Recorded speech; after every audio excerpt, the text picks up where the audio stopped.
Welcome to Make Shit Happen. This is episode number with Chau Nguyen. Chau is a Chief Public Strategies Officer at Houston Area Women's Center. Chau, welcome to the Make Shit Happen show. I cannot believe I'm here. I'm so excited, Sammy. Thank you so much for making the drive, and I appreciate you coming, and thank you for being on our show. This podcast studio, I have to say, is like, I have podcast studio envy right now. So, you know, if people who are listening listening to the podcast and they really want to see this, they can go to the YouTube page, my YouTube page, which is at Life of Super Sammy Z, and they can see the whole interview. It's a masterpiece. You like it? I love it because I'm a little inspirational, kind of optimist. So, Chau, talk to you a little bit briefly about before the show. You know, we have something in common. We are both immigrants. Okay, yeah. You came as a refugee when you were 2 years old. Yep. To Houston with your parents. Yep. So how many were in your family? It's you, your mom, your dad? Yeah, my mom and dad and 4 siblings total. I'm the youngest of 4, 2 boys, 2 girls. We came when I was 2, so obviously I don't remember. I have lots of pictures. We were the first wave of Vietnamese refugees to come to the United States, you know, sort of that long migration. And the first wave of Vietnamese to come to Houston. Wow. I still remember my father in a front page article in the Houston Post, and it said, I'll never forget it. It said, Vietnamese family gets a wet welcome. A wet welcome? Because it flooded, right? So they lived off of Broadway. Once they came here, they found a place off of Broadway, which actually there are still Vietnamese immigrants. There's a lot of Vietnamese over there. Let me tell you about this. So I have to share this story. I was working at AT&T long distance right after high school. Okay, while I was in college, while I was going to U of H, and so I used to do door-to-door sales. So I was in Hispanic market. Yeah. Okay, and I mean, you know, I'm thinking Broadway. You know, I grew up in Southwest in Alief, and no idea. I mean, you know, there's just a lot of Hispanics in on the South Side. So we go to this apartment complex. It's on Broadway, right? It's this gray apartment complex right before you get to Hobby Airport. I know exactly what you're talking about. Knock at the door, and it's Vietnamese people. Anyways, I worked that whole apartment complex for 2 full days. And I was like, oh my God. I never imagined there would be so many Vietnamese people on the South Side. Yeah. Because growing up, you know, I mean, grew up in Alief. There's a lot of Vietnamese in the Southwest. I mean, heck, the Chinatown is here. Right, but I had no idea, and it was a cultural shock for me looking at that. I mean, you know, I went to this one place, and this guy was cutting hair in his apartment complex. I even got my hair cut while I was at work. But yes, so you lived in those apartment complexes, I'm assuming. Just briefly, yeah. I mean, we all of our furniture got wet, so everything got pushed outside, and so my father's proudly standing over all of this wet furniture. And the article, and we still have it, talks about, you know, our migration to the United States. And from there, little Chau was a product of Houston upbringing, just like Sam. Yeah. So I know you probably don't remember because you were 2 years old. Yeah. But did your parents ever talk about the migration? Yeah. You know, I will tell you, looking back, I did not realize until I'm now a mother and an adult, and how much trauma. I mean, how desperate it was to come to a new country without money, without leaving everything behind. I mean, what courage it took to haul your own family, kids. My mother was 20. Let me think about this. She was 23 years old with 4 kids. Wow. Isn't that crazy? That's crazy. So, you know, I always think about it. I always tip my hat to my mom, who was 32 when she came over here. From Pakistan, right? And I'm thinking, and I'm like, she left all her family, not knowing the language, trust her husband with 4 kids.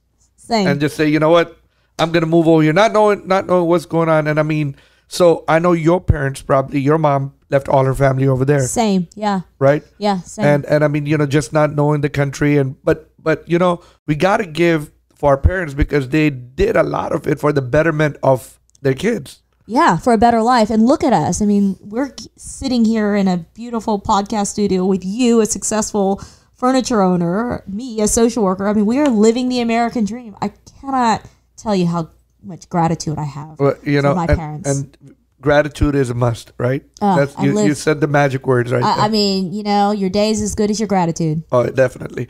So, Chau, you say you're a social worker, and we'll get to that right now.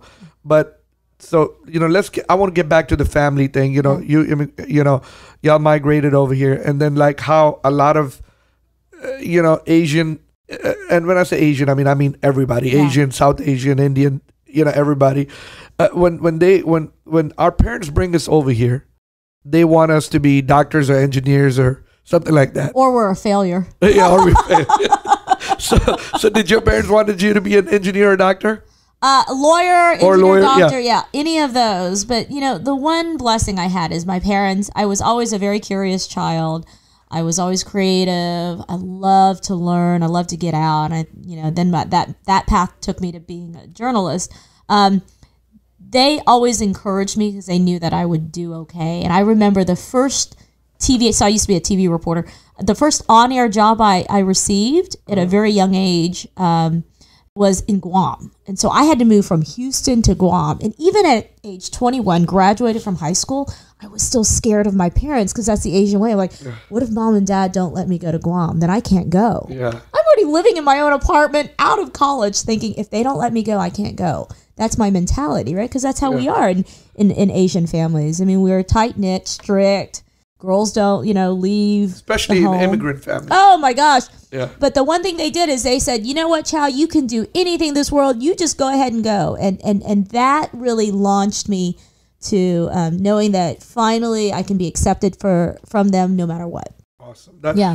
So you became a journalist then. I did. So what school you went to college in Houston? Well, just like any strict Asian family, I stayed in Houston. I went to St. Thomas. Okay. In fact, my first year, I actually lived home. Wow. And I would commute, and my parents would say, Friday night, you got to be home by 11.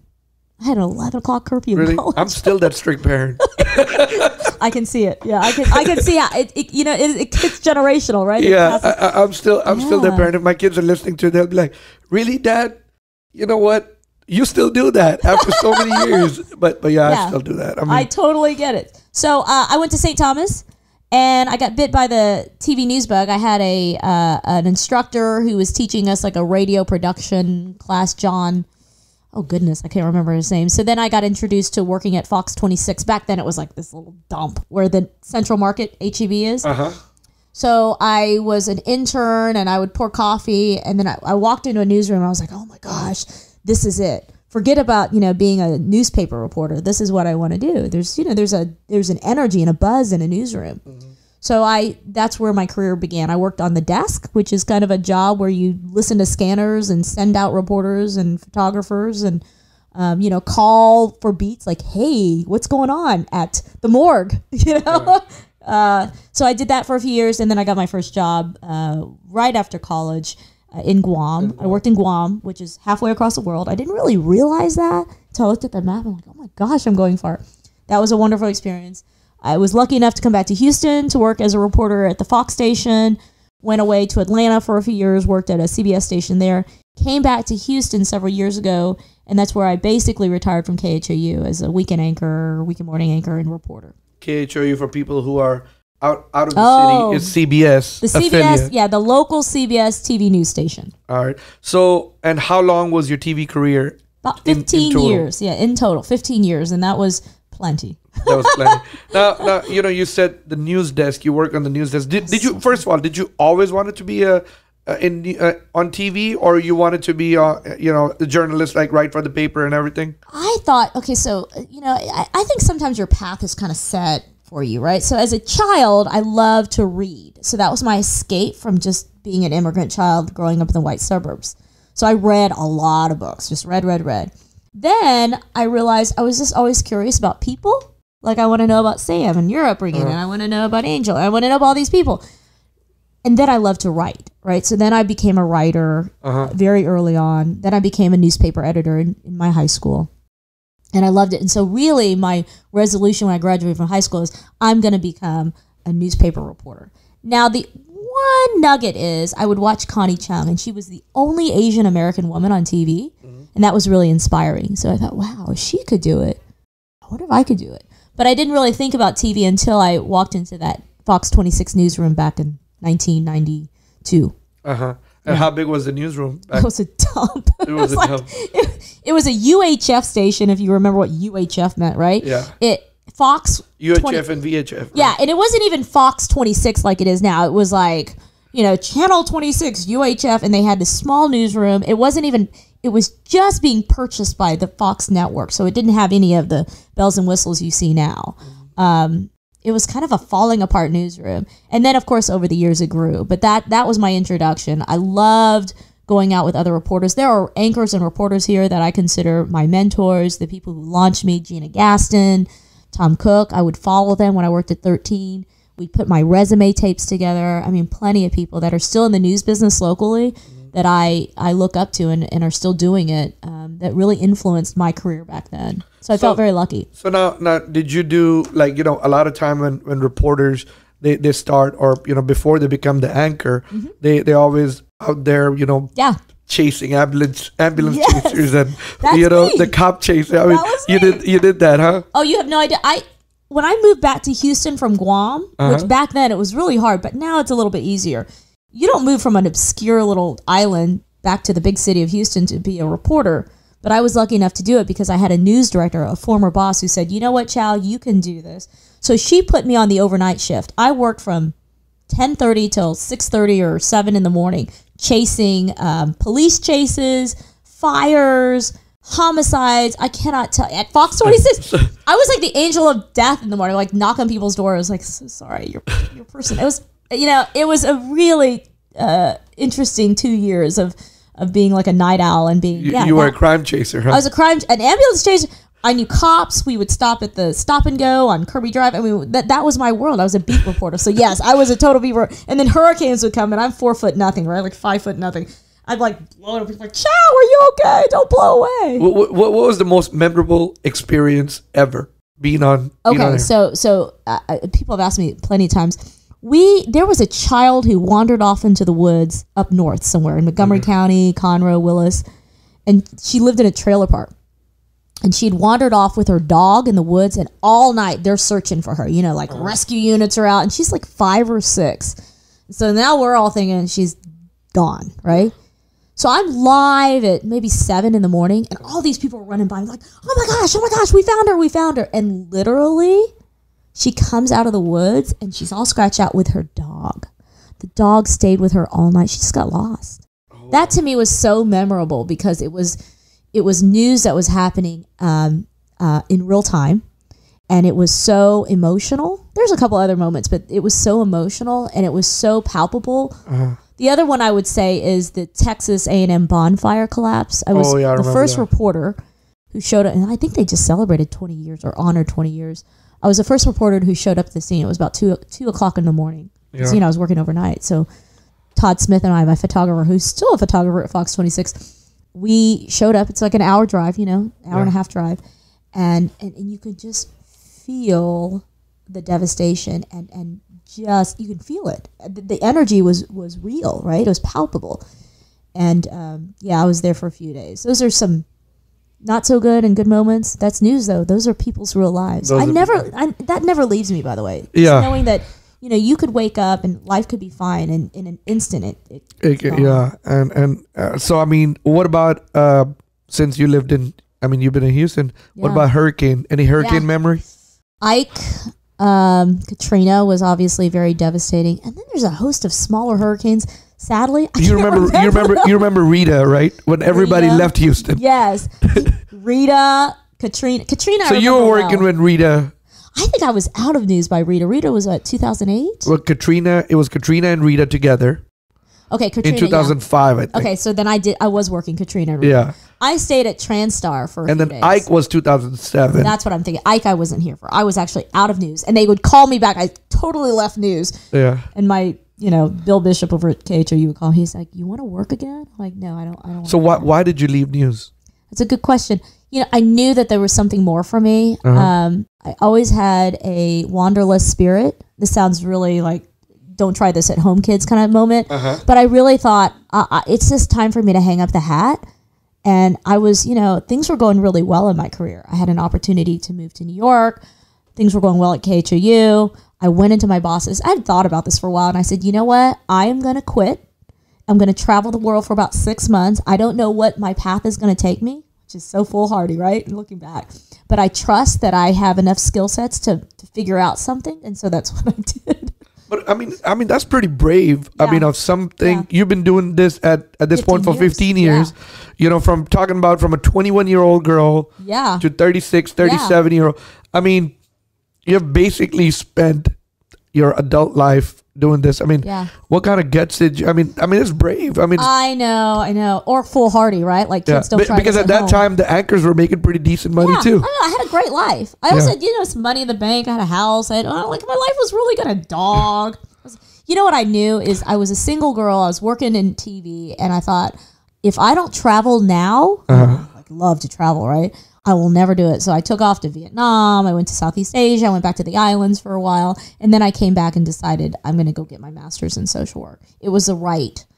I just knew that I wanted to do something where I could connect with people, but I wasn't sure what that was. And I knew that I wanted to have a life of service, but I wasn't sure what that was either.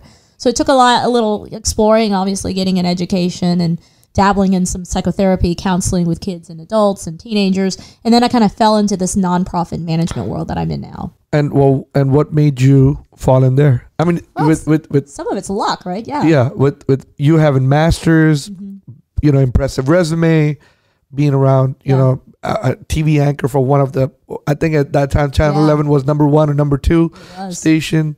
And then you just go to a nonprofit. Well, what happened was, in full disclosure, when I went back to work, I had already had 2 young babies, right? So I had babies. And I used to volunteer at a place called the Women's Home, which is treatment for addiction and recovery in homeless women. Okay. So I knew the woman who was the head there of development. I went to Marsha and I said, hey, can I volunteer here? Because I need something to do. I can help the women counsel. And she said, Chau, why don't you take this position? It's full-time. It's perfect for you. It writes your name. And the job description was, volunteer outreach, public speaking, talking about the mission and the services. Like, oh, I'm a shoo-in. So that's kind of how I fell into nonprofit. I did that at the Women's Home for a few years. And then we like to joke in nonprofit, you get poached, right, from another nonprofit. And so that's what happened to me at the Houston Area Women's Center 4 years ago. And we support women and children and men and boys who are dealing with domestic violence, sexual violence, and sex trafficking. So that's what we do. We're one of the largest support services. Sex trafficking is really big, in especially in Houston. They say, I think I was listening to Tony Robbins' podcast the other day, and Tony Robbins is, he supports this underground railway. I can't remember the name right now, but where they free these kids, and it's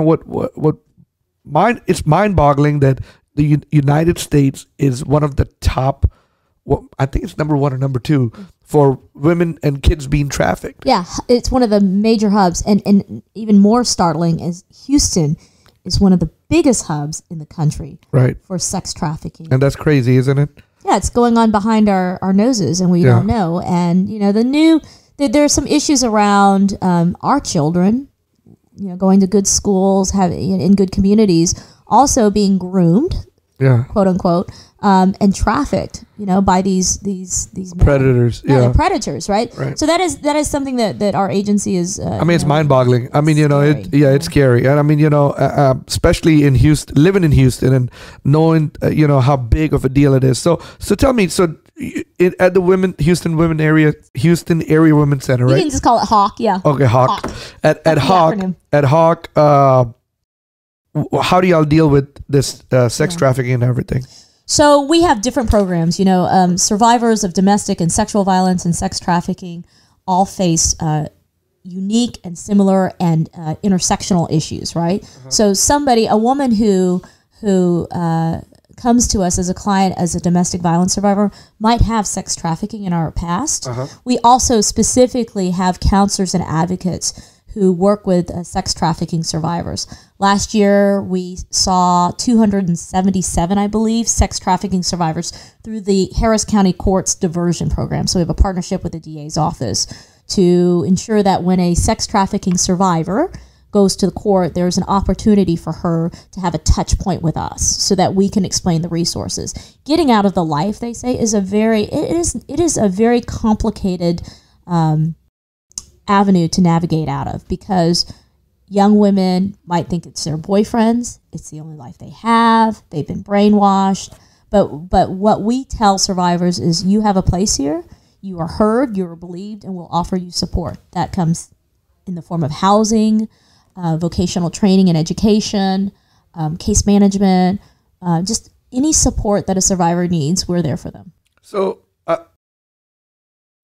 does it have when girls fall in this trap? The life, yeah. Okay, and it's not, and you know what I've learned, because I mean, you know, I listened to it the other day, and I just started, you know, going through it, not knowing that, you know, that me and you were gonna have this podcast over here, but because it was like something that kind of caught my attention, and so a couple of weeks ago I started doing research and everything, and I'm just looking, seeing the cases and everything, and I see it's not only women, it's not only girls who have been, you know, kidnapped or sold or anything like that as children, but it's also girls from regular families. Yeah, that's what I was saying. Yeah. Being groomed via Snapchat. Yeah. Via, you know, that these men are actually, because on the streets, a white woman is more expensive to sell than a black woman.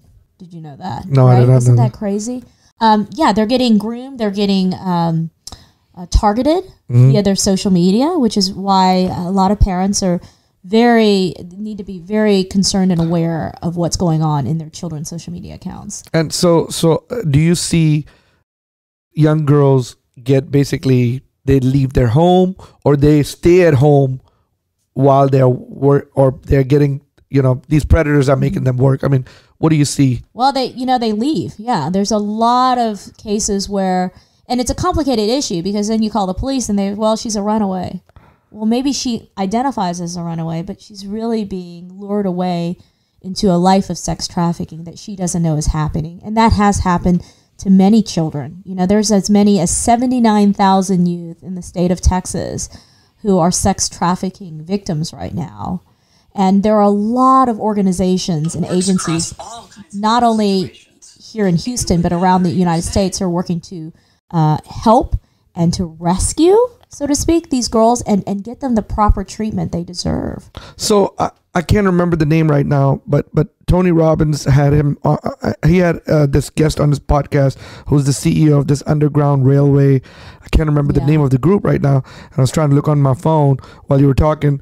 But you know what he said is like sex trafficking is now the #1 growing criminal organization in the world, because a bag of cocaine can only be sold one time, but a girl can be sold 5, 6, 7, 8 times a day. That's absolutely true. And the body is very valuable. Yeah.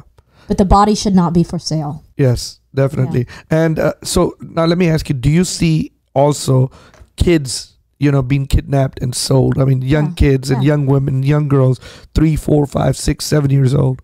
I don't know if we see it that young, but it absolutely happens. I was at an event over the weekend and a survivor spoke, and she was sold from the age of 10. Age of 10. Another fact that I learned. Domestic. Domestic. We're not talking about India, China, Vietnam. We're talking in United States. Talking Atlanta, Houston. Wow. Yeah, Detroit. I also when I did this, when I heard that podcast, I started doing research, and I heard, and the number of child pornography over the internet has increased in 5 years over 5,700%. That makes sense. I mean, it's an appalling. It doesn't make sense, right? Yeah, it doesn't make sense, but it's appalling. I mean, you know, how many predators are out there? And I mean, you know, matter of fact, I know like about 4, 5, 6 months ago, I heard, and maybe you can correct me, you know, where girls were getting kidnapped or people were taking them or something like that. I don't know if it was a couple of months ago. Did you hear it? I think it was in the news and a lot of stuff like that, where they were getting grabbed or something like that. It's not as random. Usually these predators are grooming young girls via Snapchat, Instagram, and all that. Social media, they're friends, they go to a party, and then that's where the trouble begins. Yeah. That's what you hear by and large. There is help available. There are many organizations that want to end sex trafficking and want to put these perpetrators, right? Yeah. Hold them accountable in the courts. Yeah, so I mean, they take them to parties. They show them drug them, show them a good life, or you know, they in nice cars and lure them to these parties and stuff. and to a family, it can be devastating not knowing where the imagine? kid disappeared to. Yeah. I mean, I can't imagine. Yeah. I can't. So imagine. it is. It's coming to a neighborhood near you, so to speak, and we just need to be more vigilant. Understand, see something, say something. I was at an event this weekend with Jeannie Mai, the talk show host out of LA, and she's, working on a sex trafficking film called Stop Trafficking, and talking about how she got into this movement, like being an advocate. And she was at the LA airport, and there were 2 Guatemalan children with parents that didn't look like theirs. And turns out the little boy had swallowed a bunch of cocaine bags, and he was very sick, right? And the parents were smuggling children into the LA airport during the Super Bowl. Oh wow! I mean, so they were using these kids as mules. Yes. Wow. And they had kidnapped them. I mean, they abducted them, right? So this kind of stuff is happening under our noses, and it's really 1, awareness, 2, holding those perpetrators accountable. Yeah. And 3, just knowing as parents, as a community, that that's not just their problem; it becomes our problem. Yeah, and knowing that it happens in other countries, and it's in India and Afghanistan and Iraq. ISIS was kidnapping all these kids from these Iraqi tribes and in Pakistan and other smaller countries and because and especially from northern parts and stuff like that. Knowing that it happens over there, we can say, okay, you know what, because those are third world countries and stuff. But knowing that it happens right here at home, I mean, it's appalling. I mean, it's disturbing. Yeah. I just had lunch with the Baylor College of Medicine folks, and they're doing some human trafficking work. And they said, look, Chau, there are plenty of clients to go around for all of us to serve. The biggest barrier right now is where do we house them, right? So as an agency, we're looking at shelter expansion. We have a 120-bed shelter for survivors of domestic sexual violence, sex trafficking. So we are working over the next few years to expand our services because there are so many, and their trauma is very compounded. Now, Chau, let me ask you a question. Sorry to cut you off right there, but so us being so close to Latin America, do we get a lot of people from these sex victims? Yeah, they're trafficked. Labor trafficking is an issue. Okay. Human trafficking, right? We're talking about the umbrella of human trafficking that involves sex trafficking, child labor trafficking. So tell me about what do you mean by labor trafficking? Bringing somebody into the States and making them work as slaves, whether it be in a service, a sexual oriented business service industry, or working in a restaurant. Or working, so that is very. Does that still happen today? You're talking about modern day slavery? Yeah, really. It is very, it's very. That does not have nothing to do with sex. Yeah. Wow. Yeah. So we live. I mean, and you come across cases like day laborers. I mean, that's trafficking. Making them work for pennies and torturing them. What we come across at Hawk we have clients who are survivors of trafficking, and they have been trafficked for sex, for working in cantinas, for restaurants. I mean, it is serious because of that migration and the desperation to provide a life for themselves and their family. And a lot of them want to come over here because they want to have a better life. I mean, you came from an immigrant family. I mean, you're a refugee, and I mean, lucky for us, we didn't fall in any kind of traps like those. We got very lucky. But I mean, people do fall in those traps. And I mean, I've seen, and I'm sure you have, as well, friends who fell into crime and, because they wanted fast money. Right. To say, or I've never seen anybody who was obligated to do anything, and I'm lucky that I didn't. And I'm blessed to not seeing that. I mean, matter of fact, but hey, I live in Southwest Houston. My office is in Southwest Houston, so I do see people walking down Bissonnette and 59 and down, and every time I see that I mean, it's disturbing. Well, that's kind of the sex trafficking hub for years and years. I think the reason, Sammy, that sex trafficking, particularly in our community, is getting the attention it's getting, is because it is seeping into our nicer communities through social media. Back in the day when I wrote my first op-ed, in the Chronicle, the Houston newspaper, about child sex trafficking, it was really kids who were aging out of foster care, didn't have families, from poor inner city neighborhoods. Nobody really cared about those kids, right? They care about their own kids. Yeah. It's in your backyard. You're certainly going to care. So I'm glad it's getting the attention because it needs to have that. And the after effects is hopefully we can heal and work to address just the bigger issue of sex trafficking. So now let me ask you a question. And, we all go to nice restaurants, or we ever, on by the Galleria, and we, we've been to restaurants and we see things. I mean, I have certainly, and I'm sure you might have here and there at, talking about nice steakhouses, nice bars. Yeah. And we see these girls huddled around, the bar, and we all know what they're there for. We know they're working, and I've never even seen stuff like that in Vegas, but there's more in Houston than ever. And we know that they're working girls. Yeah. Do you think those are also sex slavery victims, or it's hard for us they're freelancers? It's hard for us to say, isn't Does it? any one of those ever come to Hawk, or not? Sex trafficking survivors is what we used to call prostitutes, right? Yes. And it is at the end of the day, it's your choice what you do with your life, right? Or your body. In your body. But as an organization, what we encourage people is you have an option. If you want to choose this option to heal from your trauma, it's never our choice to decide what somebody else should do to live a self-determined life. But if you want that option to get out of the life, to heal from your trauma, to escape violence, then, organizations where I work are here for you. So organizations and people need to know about organizations like those, right? And so how do someone help, in that cause? I mean, how does that work? So we call it something called the 3 R's, right? Right. Recognize maybe somebody needs help. Respond appropriately. Listen without judgment. Tell them that, you understand. And then refer. Because I may not be the expert, but I know a place where you can call to talk to somebody. So at our agency, we carry 2 24 hotlines, field about 40,000 calls in the city of Houston every year for domestic violence, sexual assault. It's free, confidential, 24 hours a day, 7 days a week. So I always say if you want, and it's funny because, I've been working in this business for a while. I get calls and emails and messages every week from somebody who knows somebody who needs help. And I always say, I'm so sorry you're going through this. We are here to help. Please have him or her call our hotline. So aside from sexual, being a sexual victim, also there's a lot of women who, get physical abuse and they think it's okay, and there's a stigma of shame. Yep. There's a stigma of maybe I provoked him. Yeah. Maybe, yeah, he really loves me and he cares about me and he did that. And honestly, to me, I think hitting a woman is never okay, right? It's never okay, but the dynamics of getting into physical violence, there are other dynamics, right?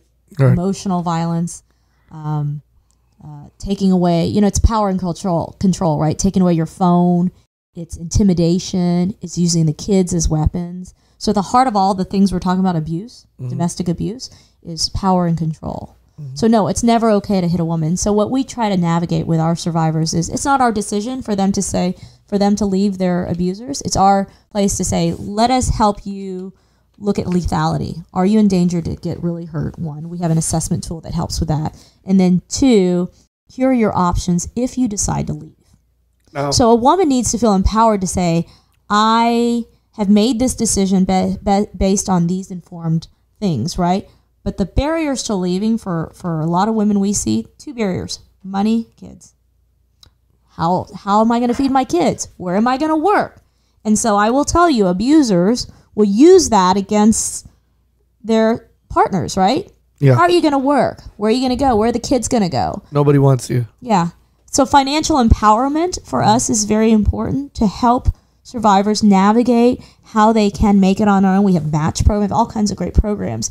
And I've seen some incredibly transformative stories from women and how they've been able to overcome that life of abuse and violence to a life of independence, self-determination that's violence-free. How many women do y'all help per month or per year? So we touch about 73,000 a year. That includes our hotlines, our shelter, our counseling services. We have a hospital accompaniment program where our advocates go to the hospital for rape survivors to sort of allow them to get emotional support and resources. We have a financial empowerment program, housing programs. So a myriad of services to ensure that survivors can walk that path towards a life of independence. So, Chau, we talked about, people who are victim of, being sold as a sex slave. Talked about abuse. Talk about rape, because there's a lot of time, sexual violence, that girls really don't report that. Yeah, so it's underreported. Yeah. What you and I are sitting here, and Weinstein was just convicted yesterday. It was very big for this Me Too movement era, right? Because somebody was being held accountable. The reason why women don't report in sort of the history of sexual violence is they're not going to be believed. Mm-hmm. The consequences are few and far between. There might be, and so what we see statistically is the prison sentences are low. Maybe they get off because it's a he said, she said. In our movement, we believe survivors. We believe that if you're raped, you're not making this up. We're going to support you. It's your decision to go to the police, because we recognize that there's a myriad of issues that go on once you hit the criminal justice system. Mm-hmm. You have to relive the account, right? People may not believe you, and then you're in this public display. I mean, we saw it with the Chanel Miller case out of Stanford, right? Mm-hmm. The swimmer and where that got. Mm-hmm. Yeah, a lot of... It's funny, I was just talking to somebody. So many girls are raped on college campuses who don't report. So many. Yeah. I was listening to... I don't remember. I think it was like a podcast or something. I listen to a lot of podcasts. Me too. I'm a junkie too. You and I have that in common. So and they were talking about. Matter of fact, this girl brought in this legislation, and to change this rule, and because rape victims are never heard. I mean, they don't get the favorable treatment that the aggressor or the one who victimized these get. And it's just like hard to prove, right? And living the moment is probably the hardest thing for the rape victims, and a lot of them let go of it. A lot of them, like when they do approach somebody, they're just not heard. They're not heard. They're not believed, right? Yeah. Sexual abuse happens from childhood on.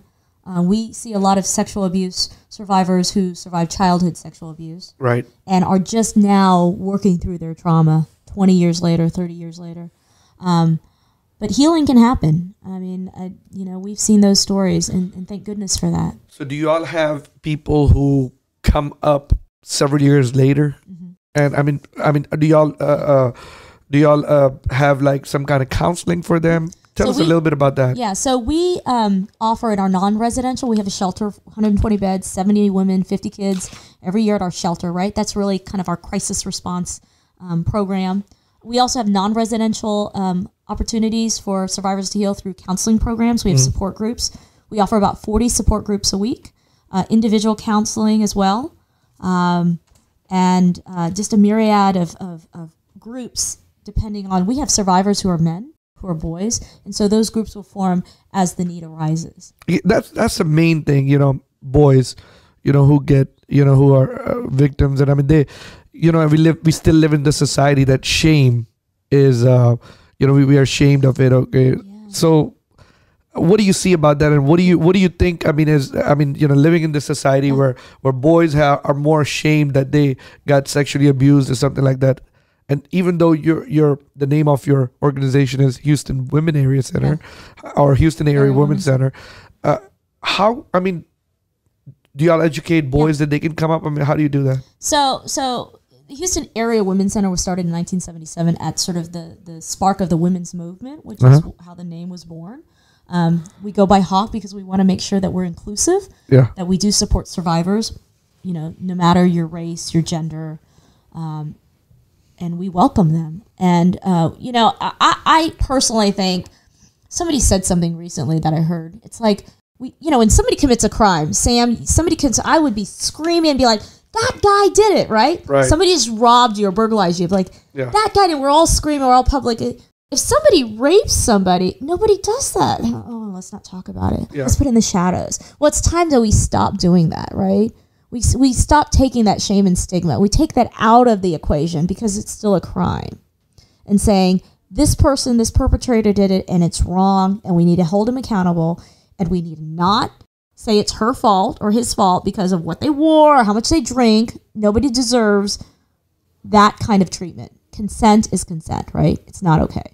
So we just need to keep screaming from the top of our lungs. Now you said something about Me Too movement. Yeah. Okay. Now, do you think Me Too movement get abused? It has been, right? I mean, but the funny thing is the movement, at least from my purview, right, working at the Houston Area Women's Center and being a part of this movement, many women and advocates have been a part of this movement for 40 years now, right, since we were started in 1977. So what is the Me Too movement? Being heard, being believed, right, holding a perpetrator accountable. That's the movement. Believe survivors, hold perpetrators accountable. And that's really, and so people go, well, what if, she made this up? Well, that diminishes what the movement's about. Believe survivors, hold perpetrators accountable. Let's talk about this real quick. So, there's a lot of times, and I don't know, I can't remember the stat right now, but people meeting, at work is there's a high percentage of sexual harassment? No, I'm talking about just meeting, as dating, meeting. Because you're there 8 hours a day. So. Right. So there's, relationships blooming in the office space is huge, right? But then at the same time, flirting at workspace is huge. Right.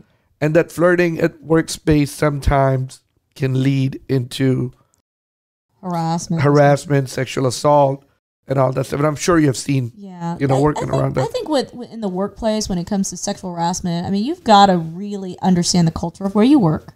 You have to understand the policies, and you have to know your own boundaries, right? It really comes down to boundaries and consent. So I think that, look, people get married, they meet people in newsrooms and office spaces all the time, and in organizations like mine. That's the inevitable. Well, what are the boundaries? I mean, and I know we've met people who've met people at work, but they also can maintain sort of a workplace professionalism outside of the. If anyone is listening and they're like, well, what should I do, Chau? I mean, what would be a little advice? Well, just know your boundaries, right? And understand. I always go back to policies. Like, just understand the culture of the agency or the organization, the office you work for. Understand the policies, and if it becomes an issue but if someone's harassing you and you look at the policy and you go to HR, then you should be heard and believed. So harassment, a little different. Harassment is different than volunteering, though. Right, that's consent. Yeah. Two people who are consenting to go out and all that is one thing, but one person harassing somebody else and making their lives. I mean, don't you see cases like where she or he was consenting at first and then had a change of heart, and then it ended up leading into something bad. It could. I mean, have you seen those cases? We don't see those cases. I mean, we deal with sexual violence and. Well, I mean, that's what I'm saying. If it leads into sexual violence or something, does it ever do? I mean, I can't tell you that I've heard that story. I've heard sort of anecdotal I'm hoping that it doesn't. Yeah, let's hope it doesn't. Yeah. So going back to when you change your career change, coming up from the news anchor, reporter, journalist, that's what you wanted to do. Then to from. And also, I'm sure you reported on, abuse, people abuse and all that. And it happens in the news every week, by the way. Right. Yeah. So was that something part like, hey, I want to help people recover from abuse? I think it's always been in my blood to be in a place of service. And I think that just is born of, being a refugee, having received help and just being in a place where you want to help others. For me, working at the Houston Area Women's Center was born out of working with women originally at the women's home, volunteering when I was working as a reporter with those women, and really seeing their transformation in action. And so transitioning from that to working at the Women's Center, working with survivors, kind of took it to a new level for me, but is so important. And so I always say now that I have drank the feminist Kool-Aid. I am all about ending violence because violence is so pervasive. It affects all of us. It's not a private thing. It's a public matter, and it's a public health crisis because what happens between two people spills out into communities, right? Family members are affected. Yeah. First responders, police, fire affected. Hospitals are affected. Systems are affected. Criminal justice system, etc. It is everybody's problem. And it is a public health crisis, according to the CDC, because you look at the rippling effect it takes on communities. And all of us, I would say by and large, knows somebody who's been victimized, whether it be through sexual violence or domestic violence. And it's hard, right? It takes a toll on everybody. And it's behavior, right? It's culture change. Like kids, teaching kids how to be in healthy relationships. Exactly. How much is, physical abuse is one thing. Verbal and emotional abuse is big, is huge too. It's part of that. What I was saying, that power and control wheel, like the whole dynamics of what leads to physical violence. Everybody thinks it's the bruises things predicate those bruises, right? And I want to say that there's a lot of men who get emotionally and verbally abused as well. Absolutely. It's not only women. It's not only women. It's funny. One of our social media marketing people posted something over summer about Johnny Depp on Twitter, and it blew up. It was like, men get abused too, and everyone's like, amen, amen, because it's true. And they don't get as hurt as loudly as a woman. No, because in our culture, and a lot of men don't speak out either. Yeah, because of the shame and the stigma. Yeah, and so I know for sure men gets abused physically, mentally, verbally, emotionally. Going back to this, I always think women are much more stronger than men. We make babies. Yeah.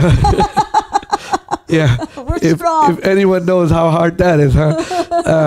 I will never know that, but I've seen we've had babies come out. So yes. You're like, oh my God, how does that happen? But women are stronger than men. I mean, it takes courage to talk about, the pain parts, but at the same time, it takes, women are stronger because they raise kids, and first of all, they give birth to kids.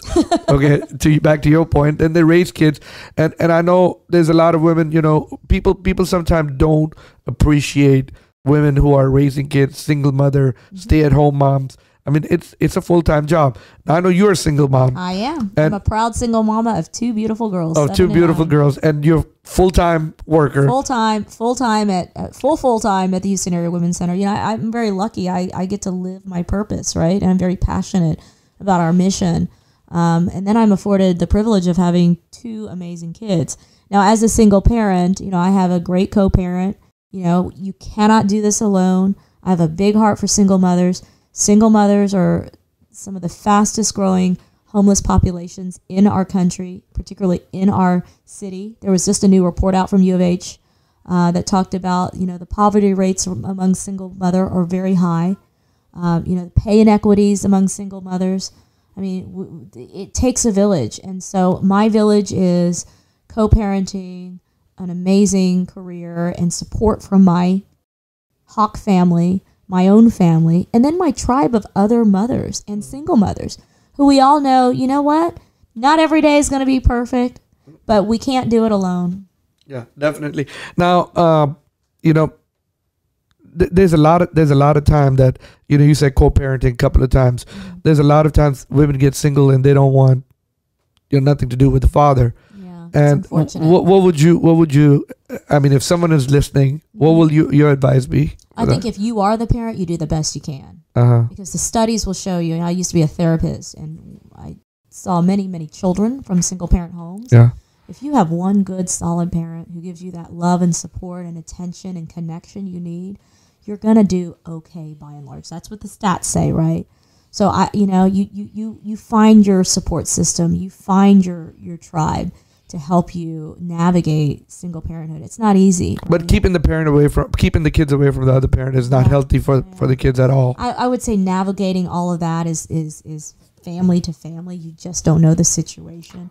I think the kids should come first, right? We should always look at the priorities of the kids and make sure they're safe and that they feel heard. I think a lot of kids don't feel heard. Yeah. In families. Safety first.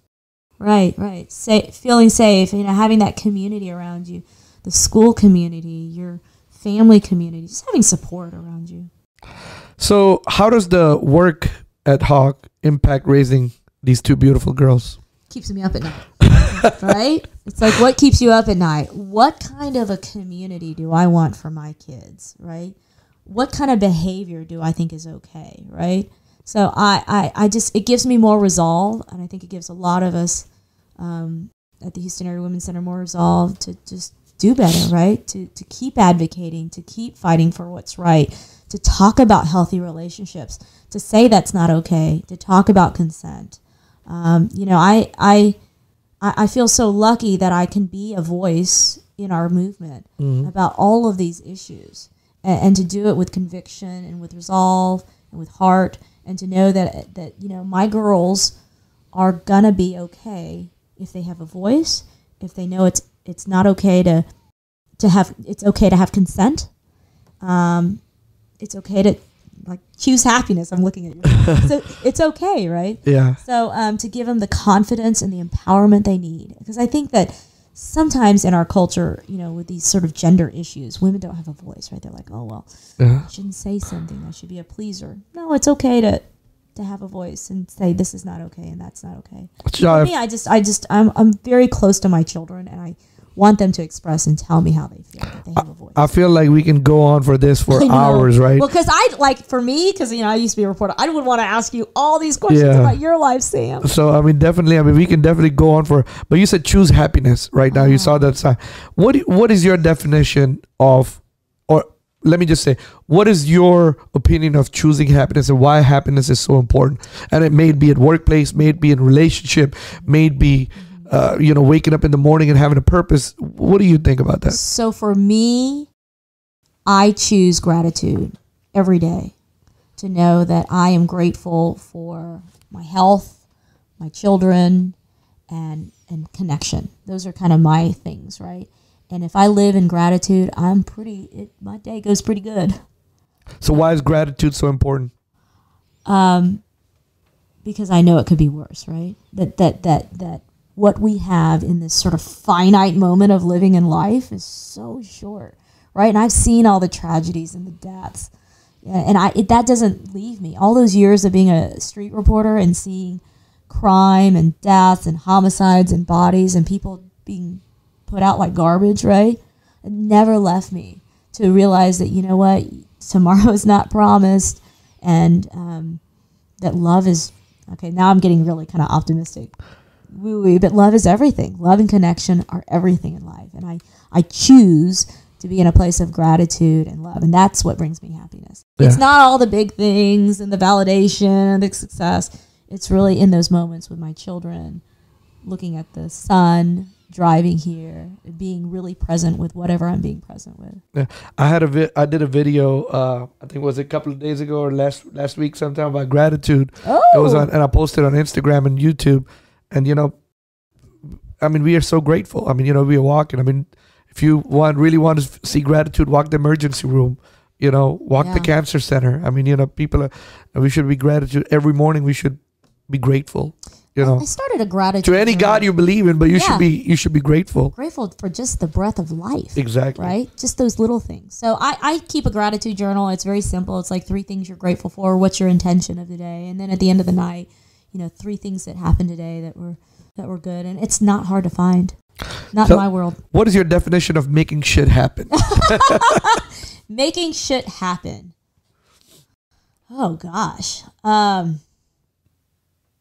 It's an intention, right? Yeah. Intention. Start with that intention. I choose to do this, and it's choices, and then you just go and do it without letting yourself get in the way. Don't overthink it. Just go. I've always been a doer, and I haven't always succeeded, right? But I'm going to do it unabashedly because I chose that intention. I made that intention, and then I effectuated it. So, when you quit your job, was that something, okay, I'm going to do this? Yeah, absolutely. That was kind of a make shit happen moment, which is kind of crazy, right? Top of your career, life is good, home, mortgage, kids, not kids, dog. I didn't have a kid. At that time, you were single. Yeah, I was like, you know what shit I wanted to make happen? The experiences of this finite world. I wanted to go see the world. I wanted to travel. And I knew that at some point I wanted to have kids and all those things. I knew that, right? Yeah. I was like, one day I want to have kids. But if I do that, I better go travel as much as I can before I have kids. Yeah. That's exactly what I did. And it all seemed to work out. But some of that, I believe, is the attitude I had, and then living in that place of gratitude. What kind of message will you have for somebody who, wants to do something, but is afraid, right?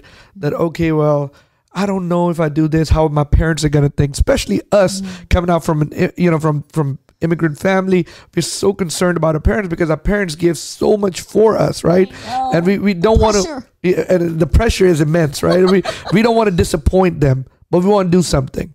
Yeah. What would you tell somebody like that? This is because you have broken social barriers. This is simple but yet profound. I think you have to choose love over fear. You have to choose love over fear, and that can take on a lot of iterations. But what I mean by that is choose the good over the self-limiting thoughts and that tape in your head that says you're not enough. No, you are enough. Mm-hmm. Just choose enough. Choose abundance, choose love, choose good, choose kindness. I know this guy who had, grew up in an Asian family. Of course, his parents wanted him to be doctors. I mean, that's what our parents want, right? Or failure. We like to laugh. So he grew up as he went to school, became a doctor, then went and became a surgeon, hated it, and didn't want to do it. But he was doing it because he did not want to let down his parents. I know. We grow up with that, right? Yeah. It's that evolution. Is that pressure? Yeah, it's the evolution of being a human, right? Like your parents are your world, and then you want to please them, and then at some point you grow up. What happened to him? What happened to him? Yeah, he's still a surgeon? No. He ended up, he finally, gave up, and he's in real estate now. See, he's doing and he loves doing it. I have a cousin. She went to dental school because her parents, uncle and aunt wanted her to be a dentist, and she hated it. And she went back to law school, and now she's a very successful, trademark attorney, and she loves it. This is what she wanted to do, but she followed her parents. So, I mean, a lot of us fall in that trap. What would you say to something like that? I would. Okay, so my cousin came to me years ago, and one of my first cousin, his daughter was going to Harvard, and she wanted to go work in public radio. And he called me. He's like, "Can you convince her not to work in public radio?" I'm like, "Thanks a lot." And now she's working at a think tank, for healthcare. I mean, she's really doing she's a career of service. Look, I think you have to nurture and encourage your children and allow them to live their path. I really do. And you have to feel connected, because telling them what to do is not going to bring that connection closer. Yeah. I'm going to encourage my children to do what they feel best. And for parents sometimes have the hard time doing that. Of course they do, especially from our culture. Yeah, right? I strongly believe, education is important. I told my kids the other day, I said, listen, you got to go to college. Now, I don't care what you do. Yeah. Okay. I really don't care. I said, and I told my kids, I mean, it was a hard conversation. How old are they? So they're 19, right? Oh. I have two twins, and they didn't want to go to college. And I'm like, look, you both got to go to college. Whatever you do, you got to go to college. I said, I don't care if you get A's. I don't care if you get B's. I don't care if you get C's. That's the odds. The odds in this country is a college education is going to. Yeah, and that's exactly what I told him. I said, I want you to go to school. I want you to go to college. I want you to have an opportunity, because I want to me as a parent, want to level the playing field for you. I don't want you to go somewhere where you're not able to talk or communicate with somebody, and someone else has an advantage over you because they went to school and they. That's the culture of this country.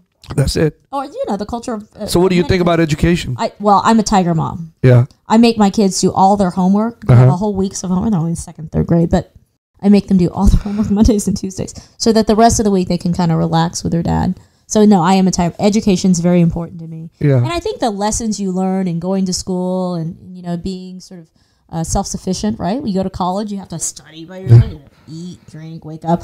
All those things you learn in college. You basically set yourself up for being an adult through college.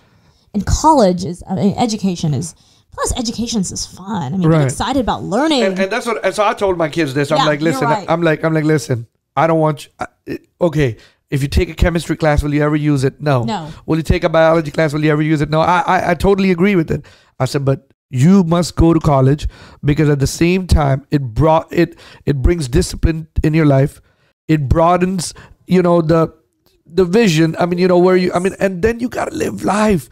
I'm like, go out, go to spring break, go do stuff. That's right. Quit your job when you're 35 years old. because when you get out of school at 22 or 23, you still have the rest of the life to work, and you have the rest of the life to do all this. I agree. Adult stuff. Right now, You should go to college, and do you know how many kids would die to go to college? Exactly. And our kids are like, no. You can have a gap year, but still finish college. Yeah, well, I'm with you, Sam. Yeah. And education in this country is everything. It is a reason why, I think people like me and you are able to succeed, even if we're doing careers that don't have anything to do with chemistry and all that. It level set us. Right? Yeah. And I didn't get to finish school, and I still have that regret in my life that I didn't. Never too late.